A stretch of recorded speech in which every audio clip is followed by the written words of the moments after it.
When someone asks, "How are things?" and you answer, "I've been busy," you just admitted you're losing the game. What you call productivity, psychology calls stagnation disguised as motion. This hustle isn't moving you forward, it's the very thing keeping you broke. Because while you're burning all your energy just to keep the gears turning, the people who actually build wealth have already realized one thing: movement and direction are not the same. The American self-help industry built an entire religion around one idea: grind harder and you will get there. For a generation of ambitious people, that idea became identity. The 4 a.m. alarm, the 18-hour days, the Instagram posts at midnight still at the desk. The phrase, "I have been hustling," said with the same pride other generations used when they said, "I have been building." Busyness became the signal, constant motion became the proof, and the grind became not just a method, but a character trait, something a certain kind of serious, driven person simply does. Now, here is the confrontation.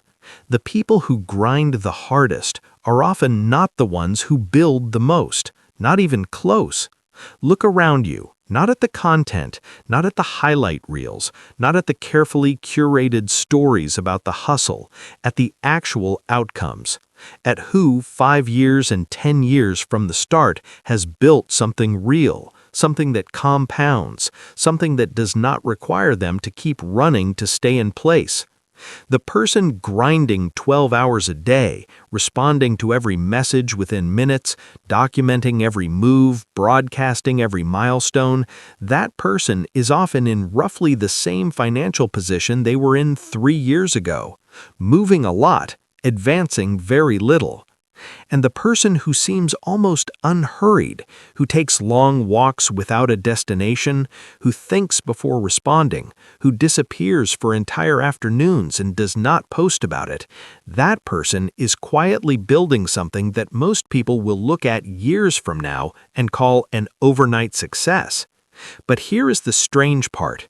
The hustle is not just ineffective, it is mechanically, neurologically designed to prevent you from thinking clearly enough to actually change your situation.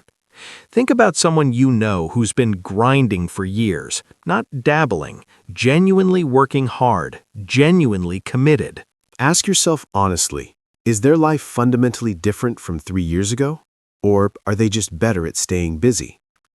By the end of this video, you will understand the exact reason why constant motion keeps intelligent, driven people locked in a loop that feels like progress but produces none. And once you see the mechanism, you will never look at busyness the same way again. But first, we need to examine the belief that keeps the loop running, because this belief is why it is so difficult to escape from the inside. The belief goes like this: success is a direct function of effort. The more you put in, the more you get out. Outwork everyone around you and you will eventually outperform them. There are no shortcuts, just keep going. This is not a fringe idea. It is the operating system of American ambition. It shows up in every entrepreneurship podcast, every business book, every commencement speech given in the last 30 years.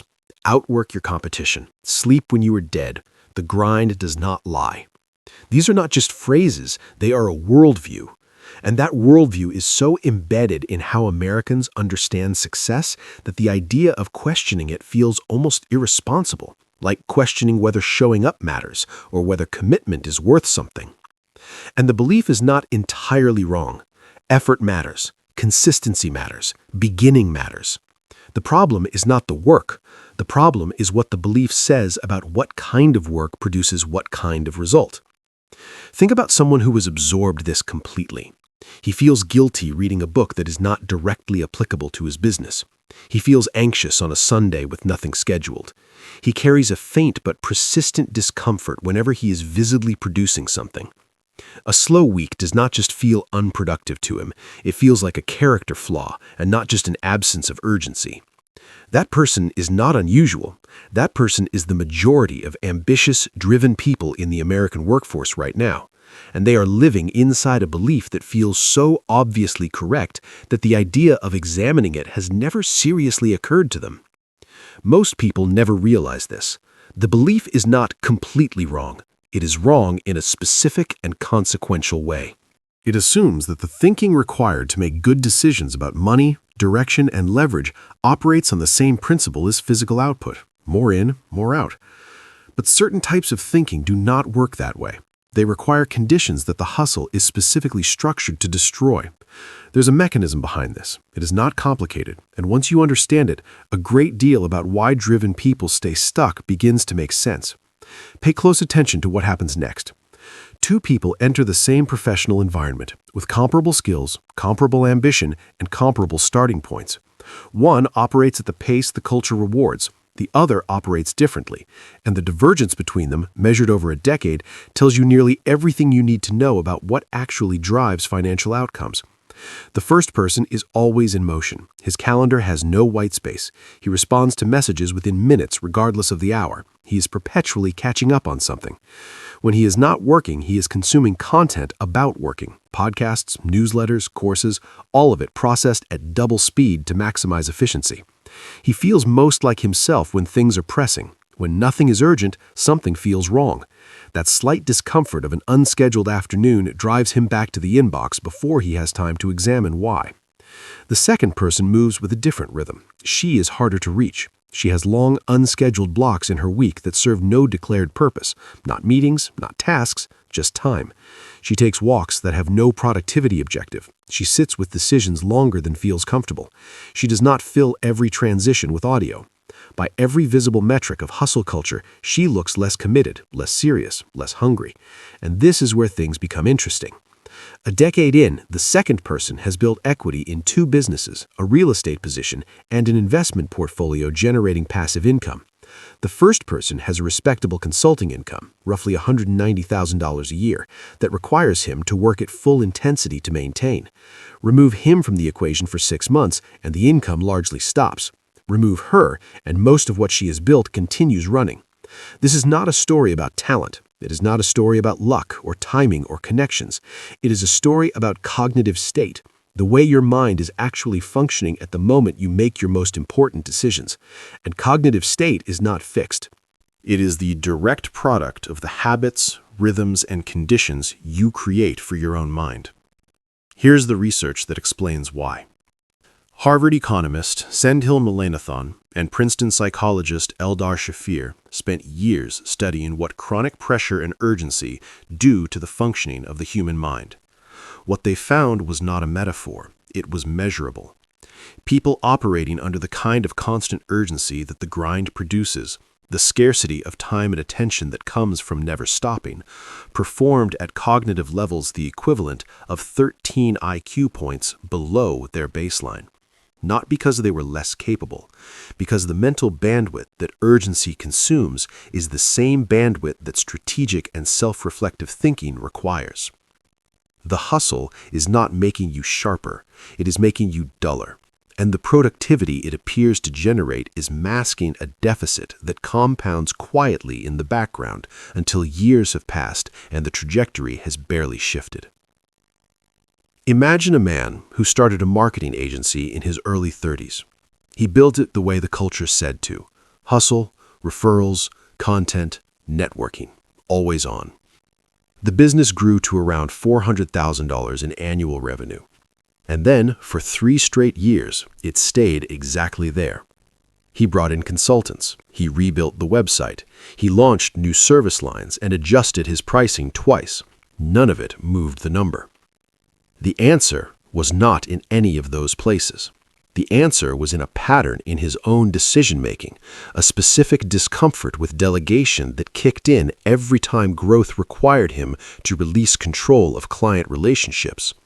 He had seen the symptoms of that pattern dozens of times and attributed every one of them to the market, to client behavior, to timing. He could not see the real cause. Not because it was hidden, because he had never given his mind the conditions in which that kind of self-awareness becomes possible. The most important decisions in a person's financial life cannot be made well from inside the grind. They require something the grind is designed to eliminate. And most people running hardest are the last to understand why they are still in place. If what you are hearing is making sense, that is a good signal. It means you are paying attention to something most people walk past every day. If you want to keep receiving this kind of analysis, subscribe and turn on notifications. Now let's continue. To understand why the hustle is so effective at keeping people stuck, you need to understand one mechanism. It is not complicated, but once you see it with clarity, it explains an enormous amount of behavior that previously seemed disconnected. Your brain regulates dopamine, the motivation and reward chemical, the signal your brain uses to mark what is worth pursuing and what is worth repeating. When you complete a task, close a deal, respond to a message, check something off the list, dopamine is released at the receiving neurons. You feel a brief sense of movement, of control, of forward motion. The feeling passes quickly, and the brain begins looking for the next signal. Here is the part most people get completely wrong. Your brain is not built to sustain that level of activation indefinitely. When dopamine floods the receiving neurons repeatedly, those neurons pull back the receptors available to receive it. The signal gets quieter. And to feel the same sense of engagement and productivity as before, your brain now requires more input, more urgency, more tasks, more motion. This is not dedication, this is tolerance. The exact same neurological process behind every chemical dependency is operating inside your daily relationship with the hustle. The mechanism is identical. The only difference is that one gets diagnosed and the other gets celebrated on LinkedIn. The practical consequence is this: a network of structures in your brain, a collection of interconnected regions that researchers call the default mode network, that activates specifically when you are not doing anything else. In plain terms, it is the part of your brain that functions when nothing external is demanding your attention. When the task list is quiet, when the phone is not in your hand, when no one is waiting for a response, this network handles three things that nothing else in the brain handles. It processes your autobiographical memory, the ongoing story your mind maintains about who you are, where you have been, and where you are going. It performs self-referential thinking, your capacity to step back from your own decisions and examine whether they are actually aligned with what you say you want. And it handles perspective simulation, the ability to mentally model how different choices might unfold across months and years, not just across the next hour. In plain language, this is where you think about your actual life, not your deliverables, not your metrics, your life. The direction you are moving, whether it is the right one, what you actually want beneath the noise of everything currently demanding your attention. And the default mode network only activates in silence. It cannot operate under urgency. It cannot function when your attention is continuously directed outward. It requires exactly the condition that the grind is structured to eliminate. Now consider what it actually costs when that system never runs. The autobiographical processing it handles, the ongoing work of understanding who you are, where your decisions are coming from, what patterns are shaping your behavior without your awareness, gets suspended indefinitely. You keep making the same kinds of decisions from the same underlying assumptions without ever having the clarity to examine whether those assumptions are actually correct. The financial pattern that has kept your income in the same range for 3 years, the delegation failure that has kept you the bottleneck in your own business, the risk aversion that has kept your capital in low return positions when better options existed. None of these become visible to you, not because they are hidden, because you are moving too fast to see them. The self-referential thinking that the network handles, the capacity to evaluate your own behavior from a slight distance, to notice when what you are doing is not aligned with what you say you want, never runs to completion. You know at some level that something is off, that the motion is not producing the outcomes. But the examination that would let you identify exactly what is off requires a quality of internal attention that urgency never permits. And the perspective simulation, your brain's ability to mentally model how different decisions might unfold over time, to run internal scenarios before committing to a path, atrophies from disuse. You stop making 10-year decisions. You make this-week decisions. And this-week decisions, compounded over a decade, produce a completely different outcome than the one you started out trying to reach. Several years ago, a research team at the University of Virginia placed participants alone in a room for between 6 and 15 minutes. No phone, no book, no external input of any kind. The only object in the room was a button connected to a device that delivered a mild but genuinely unpleasant electric shock. Before the session, every participant confirmed they would pay money to avoid being shocked. 67% of the men shocked themselves anyway. Let that sit for a moment, not as a curiosity, as a mirror. These were not people in crisis. They were not sitting with grief or difficult memories. They were ordinary people who, when placed in the absence of external stimulation, found the interior environment so uncomfortable that a physical shock was preferable. The silence was worse than the pain. Think about a woman who spent 9 years building a finance career. Sharp, disciplined, consistently high-performing. Every morning began with news and market updates before she had been awake for 10 minutes. Every commute was industry content. Every lunch at her desk, processing information while eating. By any external measure, she was informed, she was sharp, she was always learning. But when a significant restructuring at her firm forced her to decide whether to stay, negotiate an exit, or move to a competing offer, a decision that would shape the next decade of her professional and financial life, she could not access a clear answer. She made lists, she researched, she asked everyone she trusted. The clarity never came. Not because she lacked the intelligence to reach it, because the cognitive function required to answer that question, the self-referential thinking that the default mode network handles, had been chronically starved of operating conditions for years. The silence she had been avoiding was not empty time. It was the environment her most essential thinking needed to exist. The hustle does not just affect how you think. It shapes who you believe yourself to be. And that is what makes it genuinely difficult to exit, even when the evidence of its failure is sitting directly in front of you. In American professional culture, busyness has become the primary signal of importance. To say you are swamped, slammed, or grinding is to say you matter, that things depend on you, that your presence is in demand. To say you had a quiet week, that you took a long afternoon with nothing scheduled, that you spent 2 days sitting with a problem before you moved on it, that sounds, in most professional environments, like an admission of something close to failure. This is not something people chose consciously. It is what happens when a culture learns to optimize for visible activity rather than actual outcomes. And the result is a trap that is self-sealing. People stay in the grind not just because they believe it works, but because leaving it would require them to look like someone who has stopped caring. That social cost is often higher in the short term than the financial cost of staying stuck. That is not ambition. That is a performance, and performances do not compound. Now consider what this looks like in terms of real financial outcomes over time. Warren Buffett reads for 5 to 6 hours a day. He is famously unhurried. He has declined thousands of deals that appeared attractive and waited, sometimes for years, for the ones that met his criteria.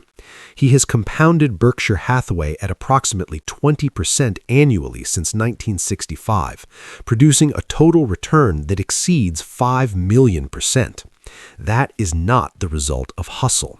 That is the result of decisions made from a mental state that the hustle cannot produce.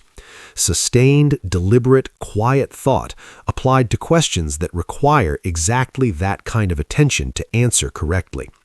Most people never realize this. They look at results like that and attribute them to genius or circumstance.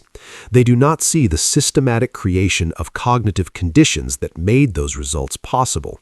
The hours of reading with no immediate application. The willingness to do nothing visible until the right opportunity presented itself. The refusal to let urgency distort judgment on decisions that could not be reversed. Think about 2 people who entered their industries at roughly the same time, with comparable starting points.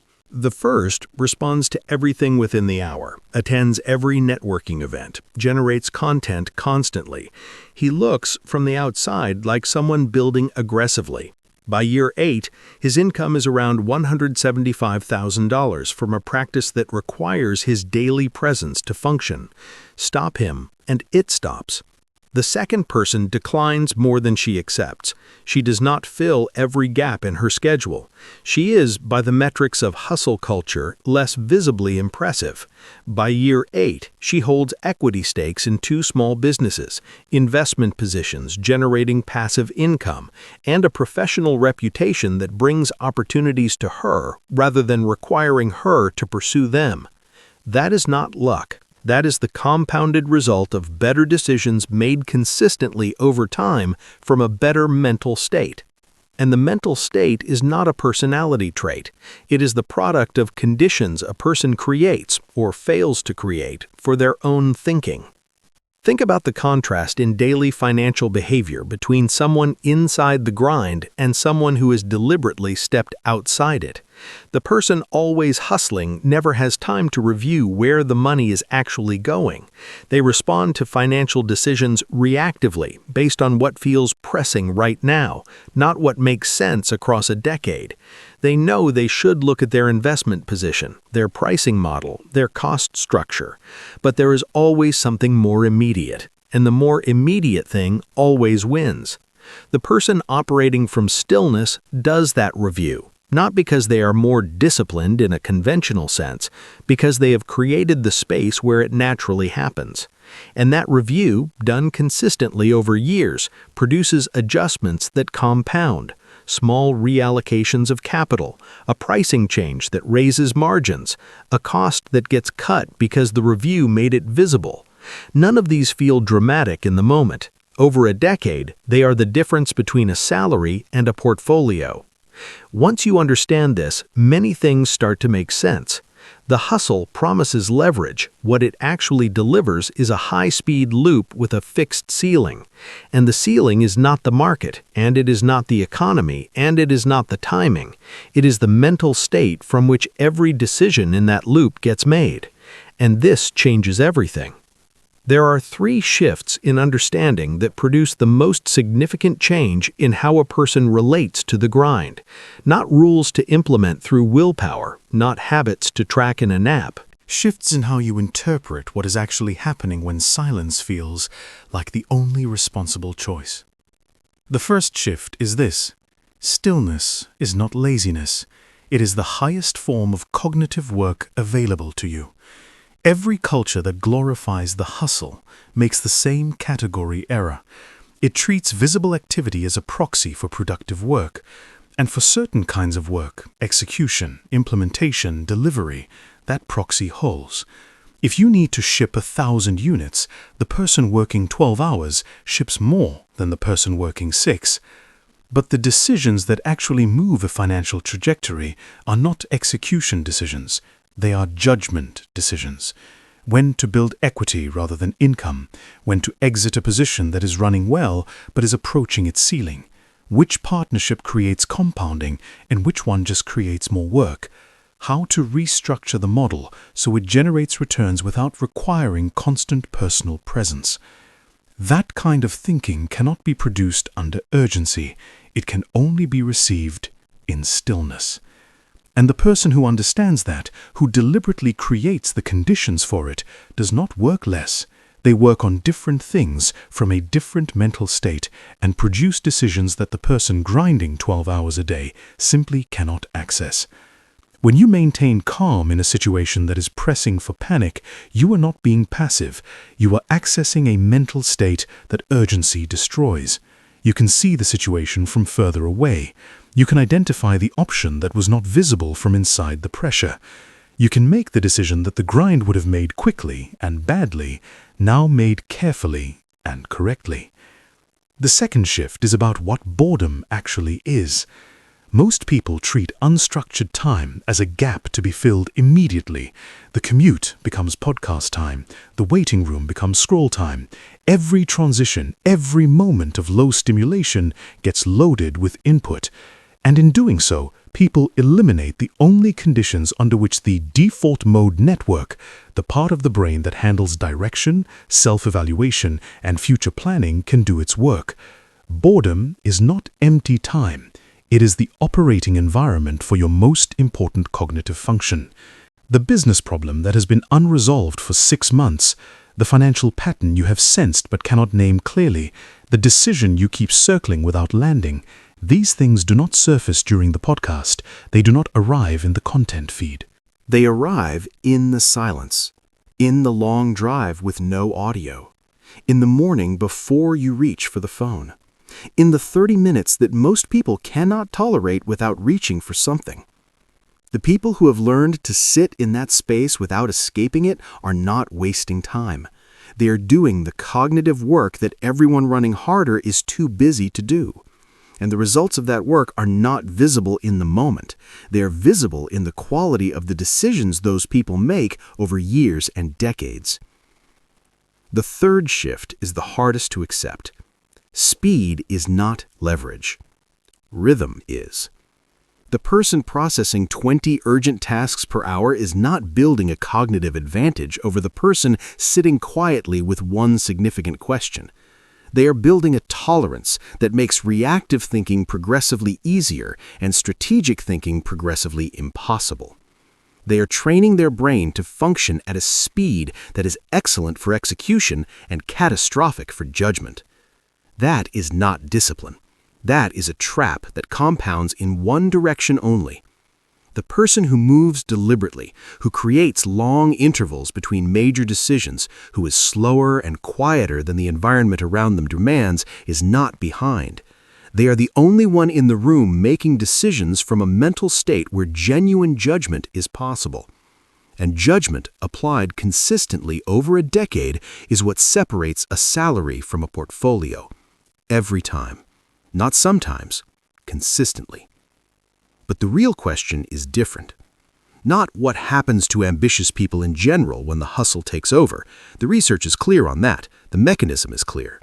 What is happening specifically in your situation right now when motion feels like the only honest option available?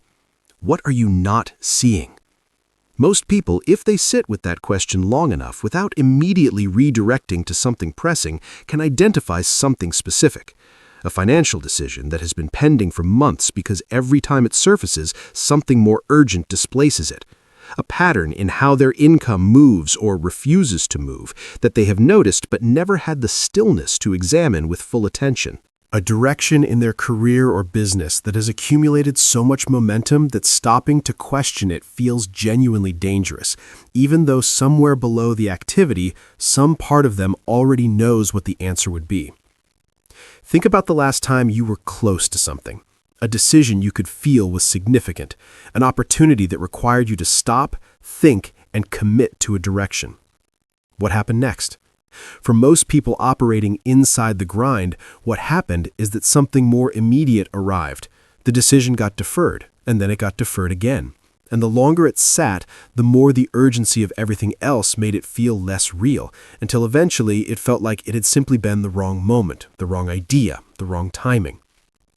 It was not the wrong timing. It was the wrong mental state. The grind functions as an anesthetic. It does not resolve what it suppresses. It delays the encounter. The material stays exactly where it was, unchanged, patient, waiting. And the longer you run from it, the more uncomfortable the silence becomes when you finally stop. Not because the silence is threatening, because the debt of unexamined experience that accumulates during the running becomes audible the moment the running stops. Think about the last time you had an afternoon with nothing scheduled. What did you reach for first? And if you are honest, not about what you told yourself you were doing, but what you were actually avoiding, what was underneath that reach? The things that surface when the grind finally goes quiet are not there to disturb you. They are there because they are relevant. The dissatisfaction you feel about where your financial situation actually stands is not weakness. It is information.